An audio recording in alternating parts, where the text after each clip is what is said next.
జీవితం అనే పుస్తకం తెరవడం మన చేతుల్లో లేదు, అలాగే మూసివేయడం మన హక్కు కాదు. కానీ ఈ మధ్యలో ఉన్న జీవితమే మనది. దీనిని తప్పక చదవాలి, తప్పించుకునే వీలే లేదు.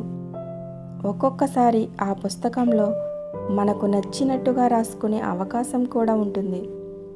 అలా అని ఎలా పడితే అలా రాసుకుంటే జీవితం కూడా ఏ దరికి చేరుకోలేదు. కష్టాలు ఉంటాయి, అలాగే సుఖాలు వస్తాయి. బాధగా ఉంటుంది, ఒక్కొక్కసారి ప్రేమగా అనిపిస్తుంది. బాధ్యతలు ఉంటాయి, మోయలేని బరువులు ఉంటాయి.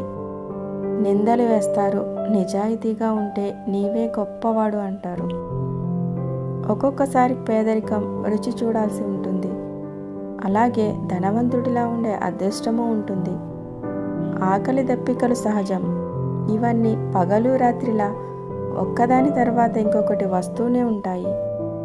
వీటన్నింటినీ తెలుసుకుని జాగ్రత్తగా మసలుకొని ముందుకు సాగిపోవడమే జీవితం.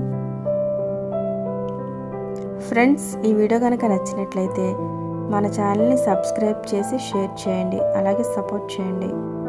Thank you for watching. Me